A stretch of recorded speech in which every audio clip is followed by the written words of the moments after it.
Orang-orang semacam ini, saudaraku, selalu bertanya, berapa banyak yang sisa ada dalam diri saya? Berapa banyak sisa uang yang ada dalam diri saya? Dan biasanya, saudaraku, hal yang paling menyerang sebelum mereka memberi adalah keegoisan. Dan hal yang paling menyerang setelah mereka memberi adalah perasaan menyesal, perasaan duka cita, saudaraku. Ya. Dan kelompok yang ketiga, saudaraku, orang yang belum mempunyai banyak uang, ya sedikit uangnya atau tidak punya uang, tapi cara berpikirnya luas, cara berpikirnya makmur, kaya, saudaraku. Nah, Alkitab mencatat, saudaraku, ada, saudaraku, jemaat-jemaat yang demikian, saudaraku. Ya. 2 Korintus 8 ayat 1 sampai 3 berkata begini. 2 Korintus 8 ayat 1 sampai 3. Saudara-saudara, kami hendak memberitahukan kepada kamu tentang kasih karunia yang dianugerahkan kepada jemaat-jemaat di Makedonia. Selagi dicobai dengan berat dalam berbagai penderitaan, sukacita mereka meluap, dan meskipun mereka sangat miskin, namun mereka kaya dalam kemurahan. Aku bersaksi bahwa mereka telah memberikan menurut kemampuan mereka, bahkan melampaui kemampuan mereka. Jemaat-jemaat, saudaraku, ya, di Makedonia itu, saudaraku, dikatakan, saudaraku, mengalami berbagai-bagai penderitaan, mengalami berbagai-bagai pencobaan, dan hidup mereka sangat miskin. Kalau berbicara sangat miskin, saudaraku, yang pertama, tidak punya rumah. Jemaat-jemaat ini mungkin banyak menumpang di rumah jemaat yang lain, saudaraku.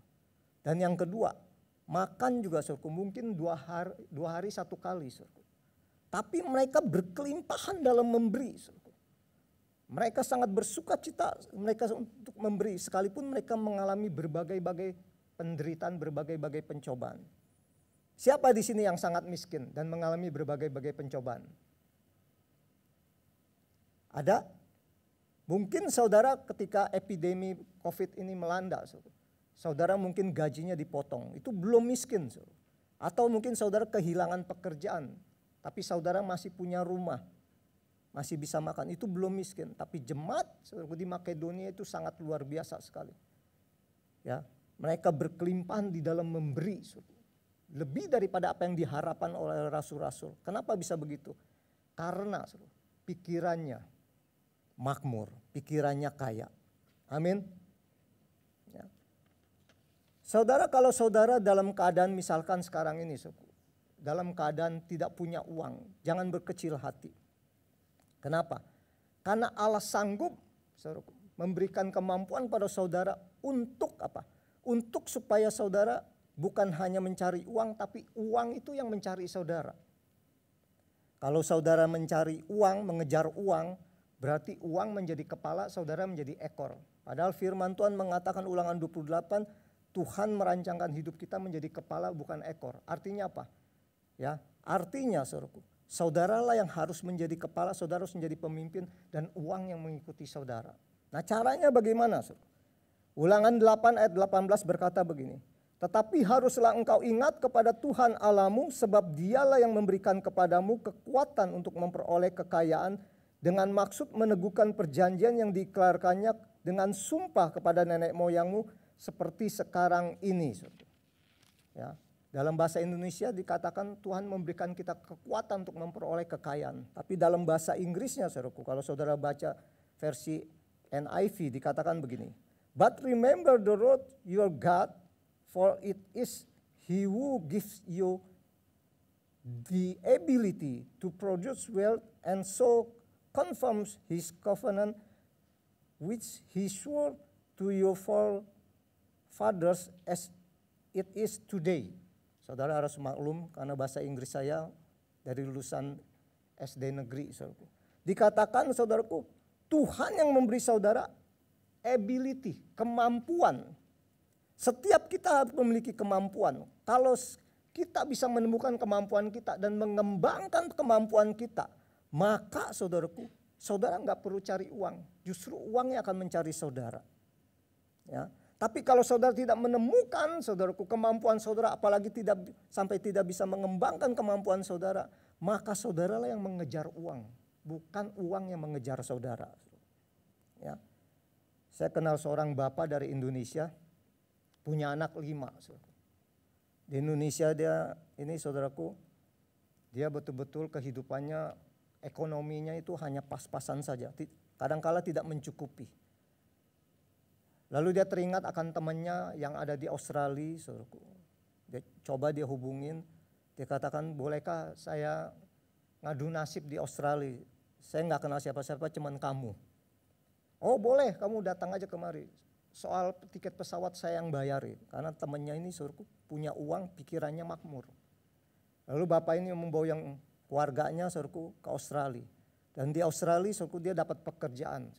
Dari ke tahun saudaraku cukuplah untuk menghidupi keluarganya saudaraku. Dan satu hari saudaraku, Tuhan bicara kepada dia, kamu pindah ke Belanda. Dia taat saudaraku. Dia pindah ke Belanda saudaraku. Dia sewa sebuah apartemen di Belanda dan dia mencoba untuk melamar pekerjaan, tidak bisa. Kenapa? Karena usianya udah 40 tahun lebih dan tidak bisa bersaing dengan orang-orang yang muda. Dan setelah beberapa waktu saudaraku, keuangannya semakin merosot dan dia merasa sepertinya hidupnya sangat miskin sekali. Dan satu malam dia berdoa kepada Tuhan, Tuhan, kenapa engkau suruh aku pindah dari Australia ke Belanda? Kalau sampai di Belanda aku tidak memiliki pekerjaan. Lalu Tuhan kasihkan dia ide saudaraku, untuk membuat bakpao. Bapak ini bisa masak saudaraku, tapi tidak pernah membuat bakpao. Dia coba bikin bakpao, pertama kali dia bikin gagal saudaraku. Dia coba lagi saudaraku, dia kembangkan kemampuannya, gagal lagi. Beberapa kali dia coba, akhirnya bisa dia buat bakpao yang cukup baik dan rasanya enak. Dan dia mulai keliling dari toko ke toko menawarkan itu. Ada beberapa toko awalnya hanya menerima pesanannya 10, 5, 15. Tapi berkembangnya waktu saudaraku. Ya, ternyata dagangannya itu tambah laris, tambah banyak toko-toko yang memesan. Dan bapak ini kembangkan kembali kemampuannya. Dia bukan hanya bikin bakpao yang enak dan baik. Dia bikin juga risoles, dia bikin juga lemper, dia bikin juga risol. Sehingga dia bisa mencukupi bahkan memuliakan anak-anaknya yang 5 ini. Bahkan dia bisa menjadi berkat, memberkati banyak gereja dan memberkati banyak hamba-hamba Tuhan. Ketika saudara, misalkan seandainya saudara hidupmu sekarang ini sedikit sekali uang sehingga saudara tidak bisa memberi, tidak apa, jangan berkecil hati. Temukan kemampuan saudara, kembangkan kemampuan saudara, dengan demikian saya percaya uang yang mencari saudara bukan saudara yang mencari uang. Ya. Saudaraku, Pengkhotbah 4 ayat 13-14 berkata begini. Lebih baik seorang muda miskin tetapi berhikmat daripada seorang raja tua tetapi bodoh yang tidak mau diberi peringatan lagi. Karena dari penjara orang muda itu keluar untuk menjadi raja, biarpun ia dilahirkan miskin semasa pemerintahan orang tua itu. Nah, Pengkhotbah 4 mengatakan saudaraku, raja yang sudah tua. Biasanya raja itu hartanya berkelimpahan. Ya, banyak uang. Tapi firman Tuhan mengatakan raja ini bodoh. Kenapa? Karena pikirannya sempit. Ya. Pikirannya miskin, saudaraku. Dan ada seorang pemuda, saudaraku. Dikatakan, saudaraku, dia ada di dalam penjara. Penjara itu apa, saudara? Penjara sesuatu yang membelenggu, yang membatasi anak muda ini, saudaraku. Seperti sekarang, setelah saudara mungkin mengalami, saudara keuanganmu terbelenggu, pemasukanmu, saudaraku, terbelenggu, saudaraku. Tapi anak muda ini dikatakan memiliki hikmat. Artinya apa? Artinya memiliki pikiran yang luas, pikiran yang makmur. Dan setelah itu, saudaraku, dia bisa keluar dari penjara, dia bisa keluar dari kemiskinannya, dan dia, saudaraku, menjadi raja, memberkati banyak orang, saudaraku. Ya. Dan kelompok yang keempat, saudaraku, adalah orang-orang yang tidak punya uang, tapi cara berpikirnya sempit atau miskin. Moto hidupnya adalah menerima untuk hidup. Orang-orang ini, saudaraku, berapapun saudara berikan pada orang-orang ini, saudaraku, selalu merasa kekurangan. Dan kalau saudara terus-menerus memberi kepada orang tersebut, saudaraku, maka dia akan menggandoli hidup saudara. Beda kalau saudara berikan kepada orang yang tidak punya uang tapi pikirannya luas. saudara beri, dia terima. Tapi itu kehidupannya itu hanya sementara. Setelah itu dia kembangkan kemampuannya sehingga dia bisa berdiri dan berlari dan menjadi berkat bagi banyak orang. Ya, saudara, kelompok keempat ini, saudaraku, selalu merasa orang lainlah yang bertanggung jawab terhadap kehidupannya. Saya miskin ini karena pemerintah tidak bertindak untuk menolong saya. Saya miskin ini karena Pemda tidak bertindak menolong saya. Saya miskin ini karena gereja tidak peduli terhadap kehidupan saya. Ya, saudaraku, Don McNay, seorang konsultan keuangan, penulis buku, dalam bukunya yang berjudul Life Lesson from the Lottery, pada suatu kali diwawancara oleh majalah Times. Dan Don McNay ini berkata begini, ada orang-orang miskin, ketika dia pasang lotre, dia menang dapat jutaan dolar.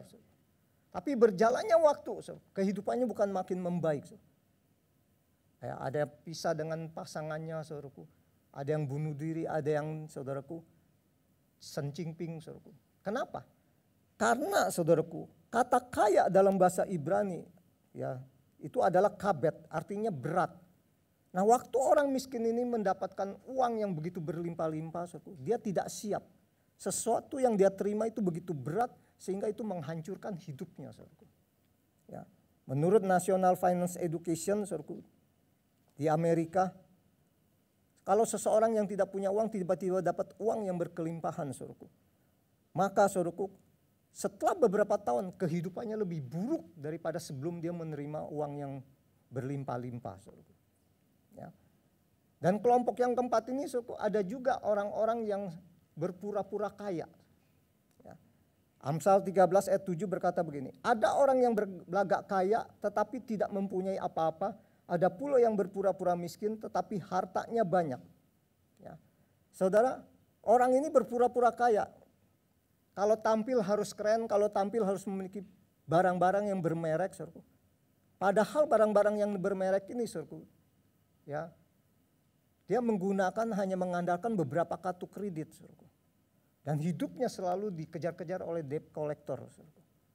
Ya, saudaraku, dari keempat kelompok orang ini, saudaraku, kita bisa kenali dari kelakuannya, saudaraku. Misalkan contoh, keempat kelompok orang ini, saudaraku, diberikan kartu undangan resepsi pernikahan. Ya, kita bersyukur bimbingan pranikah di tahun ini sudah berjalan sangat baik, sekalipun hampir selesai ada COVID dan itu harus dilalui melalui Zoom. Ya. Saya mengucapkan selamat kepada pasangan-pasangan yang sudah mengikuti BPN, saudaraku. Ya. Nah, orang yang kaya, yang pikirannya makmur ini, saudaraku, ketika dapat undangan, dia teringat dengan temannya yang tidak punya uang, tapi yang pikirannya makmur, pikirannya kaya. Maka dia kontak temannya, kamu ikut nggak kondangan si A ini? Kayaknya belum bisa, Pak, karena saya nggak punya uang memberikan angpau. Udah, kamu ikut aja, saya jemput kamu nggak usah berikan angpau, saya akan berikan angpau. Lalu dia diskusi dengan pasangannya, saudaraku. Hani, menurut kamu berapa yang harus kita berikan? Karena undangannya ini di hotel. Pak, menurut saya kalau di hotel satu piring aja biasanya sekitar 100 sampai 150 ribu. Belum bridalnya. Kalau menurut saya, kita jangan kasih pas-pasan. Kita harus kasih lebih. Kenapa, saudara? Karena pikirannya makmur. Belum teman kita mau ikut. 3 orang kali 100 ribu kali 150 ribu aja sudah berapa? 300 ribu, 450 ribu. Oke lah, kalau gitu kita berikan angpau 1 juta. Dan mereka pergi, saudara. Sampai di tempat resepsi, saudara, mereka makan secukupnya saja, saudara. Kenapa? Karena hidup mereka tidak egois. Mereka selalu berpikir kalau saya makan banyak-banyak, nanti yang datang ke terakhir dapat makanan apa enggak ya. Mereka makan secukupnya saja. Di samping itu juga mereka menjaga kesehatan mereka. Beda dengan orang yang punya uang, pikirannya sempit, pikirannya miskin, saudaraku. Yang dapat undangan ini, saudaraku. Ya. Dia teringat akan temannya yang tidak punya uang, tapi juga yang pikirannya sempit, saudaraku. Dia WA, kamu ikut kondangan enggak? Enggak bisa, Pak, karena saya enggak punya uang. Kalau gitu kamu ikut saya aja. kamu datang ke rumah saya ya. Ya, kamu mau kasih angpau berapa? Ya karena saya nggak punya uang, saya nggak bisa beri. Kamu utang dulu dah sama saya.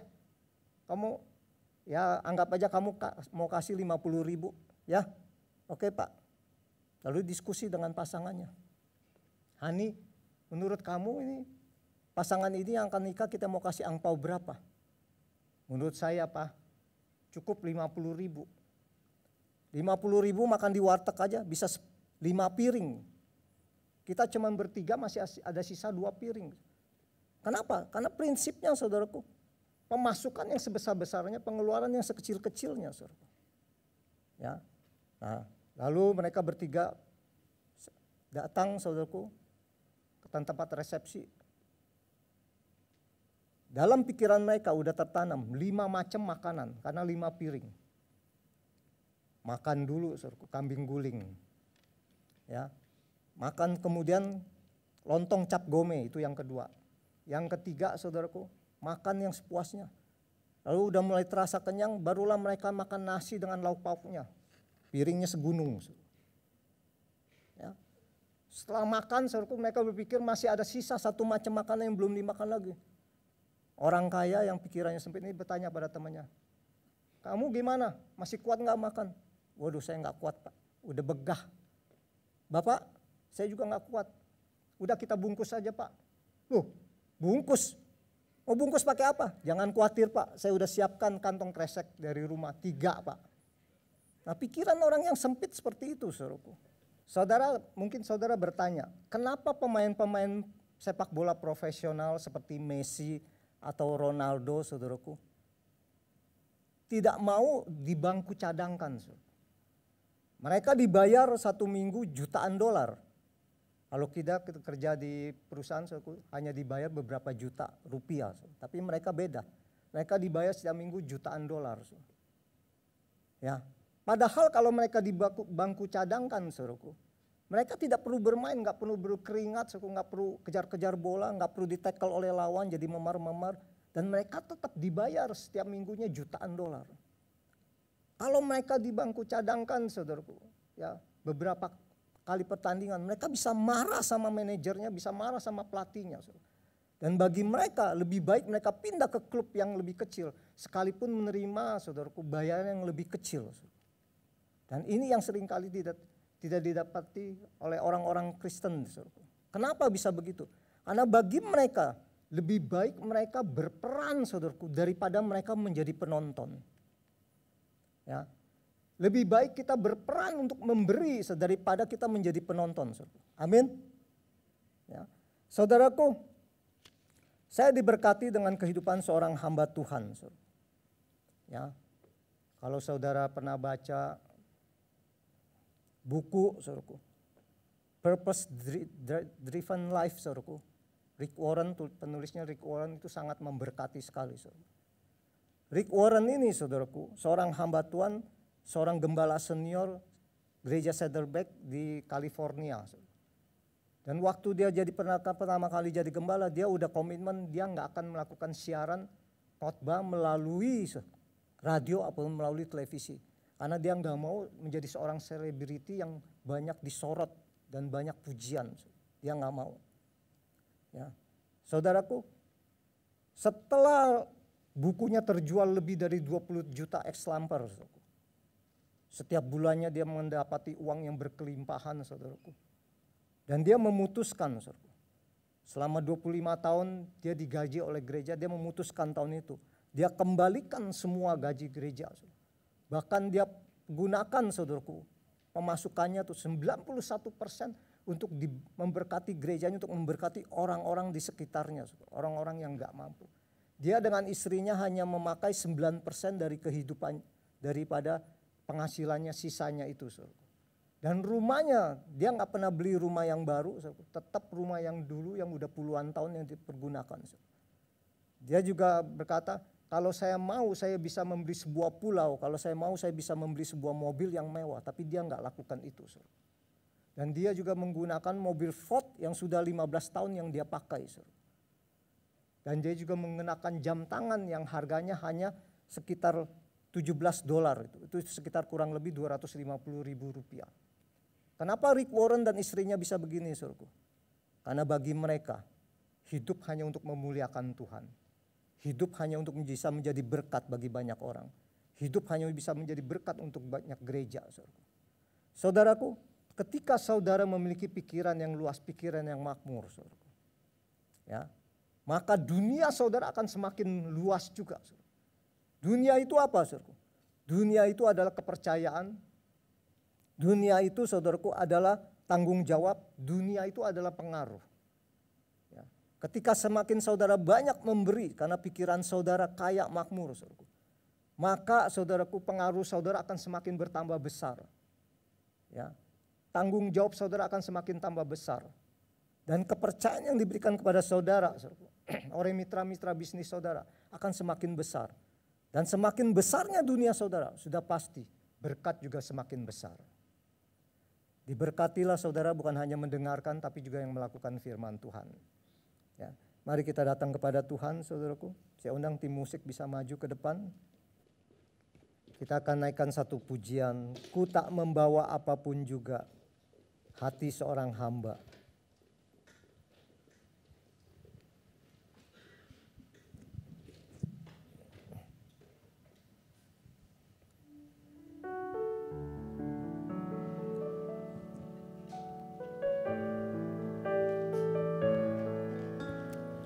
Ku tak membawa apapun juga saat ku datang ke dunia.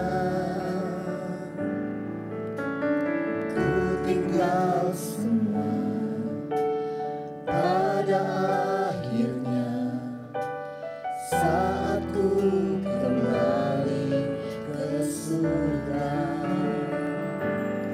Inilah yang ku punya, hati sebagai hamba yang mau taat dan setia padamu Bapa. Kemanapun ku bawa, hati yang menyembah dalam roh dan kebenaran sampai selamanya.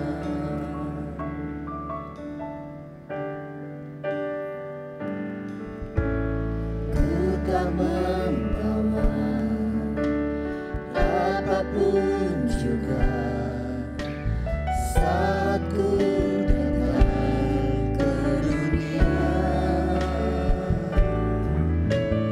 Ku tinggal semua pada akhirnya saat ku kembali ke surga. Katakan inilah yang ku punya, inilah yang ku punya, hati sebagai hamba yang mau taat dan setia padamu Bapa.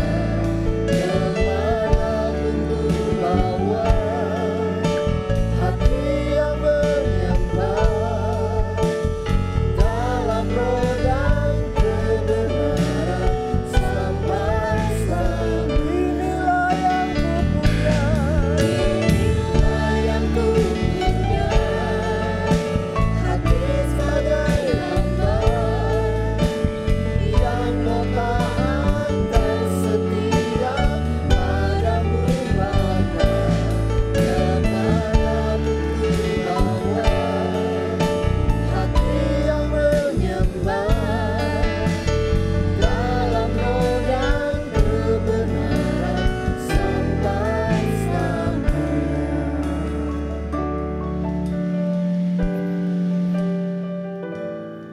Saudaraku, pujian ini mengatakan, ku tak membawa apapun juga ketika datang ke dunia. Dan pulang ke rumah Bapa juga tidak membawa apa-apa. Saudaraku, setiap yang kita punya, entah itu rumah, entah itu usaha, entah itu harta benda, entah itu uang, semua adalah berasal dari Tuhan. Dan satu hari nanti di hari penghakiman ketika kita berhadapan dengan Tuhan Yesus, Tuhan Yesus akan bertanya pada kita semua, Apa yang kau pergunakan dengan hartamu?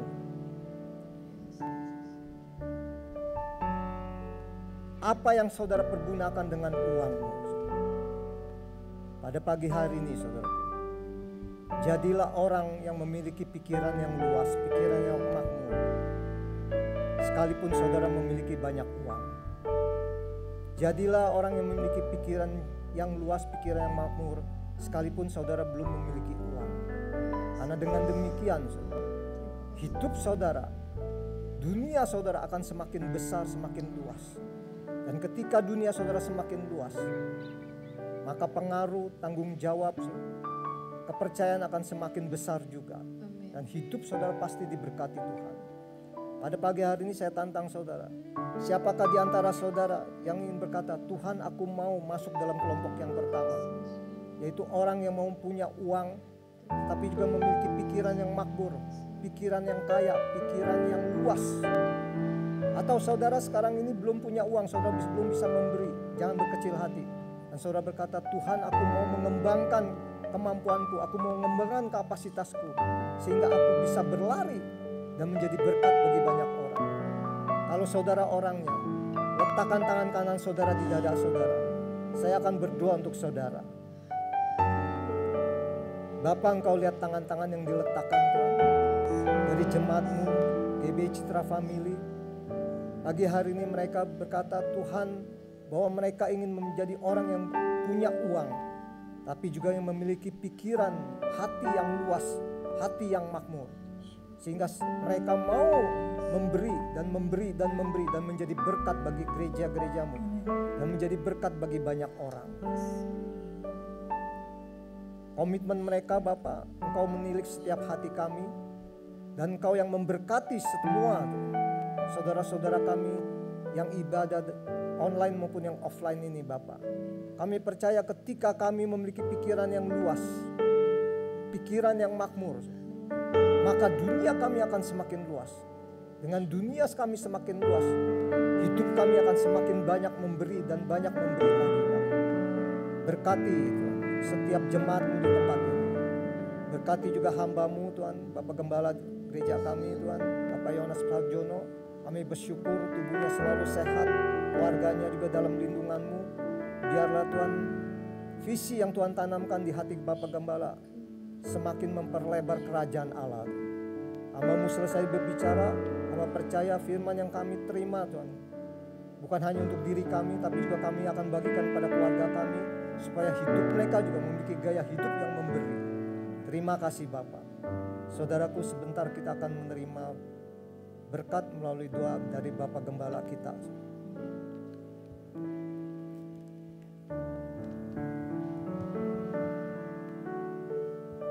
Mari Bapak Ibu kita bangkit berdiri. Inilah yang ku punya, hati sebagai hamba yang bertangan setia padamu.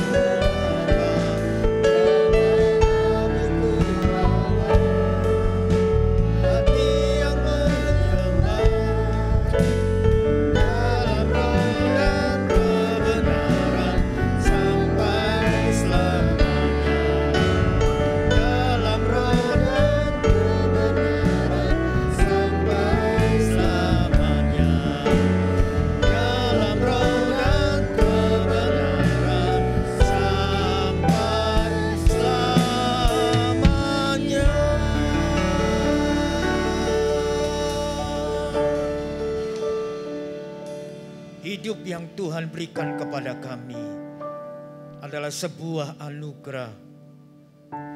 Dan ini menjadi sebuah penyembahan yang naik dan berkenan di hadapan Tuhan. Karena semua yang ada pada kami datangnya daripada Tuhan. Termasuk kehidupan kami yang Tuhan sudah jamah dan ubahkan kami. Karena itu kami bersyukur boleh memiliki Yesus sebagai Tuhan dan Juru Selamat kami. Kalau Engkau juga mengajar kami dapat memberikan sesuatu yang ada pada kami. Kami mau belajar taat dan setia, menjadi seorang hamba yang berkenan kepada Tuhan, karena Engkaulah Tuhan kami. Kami mau belajar taat. Karena itu Tuhan, Engkau yang memberkati setiap kami. Engkau yang menyertai setiap kami, sehingga kami dapat melakukan setiap kehendak Tuhan, menjadi orang-orang yang berbahagia, lebih berkat memberi daripada menerima. Karena itu Tuhan, Engkau urapi setiap kami. Urapi hamba-Mu Bapak Pendeta Kun Paking yang telah memberkati kami. Tuhan, pakai lebih lagi dengan dahsyat. Terima kasih Engkau memberkati setiap kami, baik yang ada di ibadah pagi hari ini melalui offline maupun online. Tuhan yang memberkati mereka sekalian. Ketika kami diberikan kesempatan untuk membawa persembahan kepada Tuhan, kami mau belajar memberikan seperti yang Engkau mau. Ketika sebentar kami juga akan kembali ke tempat kami masing-masing, baik yang dekat maupun yang jauh, baik yang berjalan kaki maupun yang menaik kendaraan. Penyertaan Tuhan sempurna menyertai setiap kami. Karena itu sidang jemaat yang diberkati Tuhan, mari kita mengangkat tangan kita dan mengarahkan hanya kepada Kristus yang menjadi sumber segala berkat. Tuhan memberkati engkau dan melindungi engkau. Tuhan menyinari engkau dengan wajah-Nya dan memberi engkau kasih karunia. Tuhan menghadapkan wajah-Nya kepadamu dan memberi engkau damai sejahtera. Kiranya damai sejahtera daripada Allah Bapa yang Maha Kuasa, kasih setia yang kekal dari Tuhan Yesus Kristus, serta penyertaan dan pimpinan yang sempurna dari kuat kuasa Roh Kudus memberkati dan menyertai kita sekalian mulai hari ini sampai Maranatha, Tuhan Yesus datang yang kedua kali. Dalam nama Tuhan Yesus, Bapa.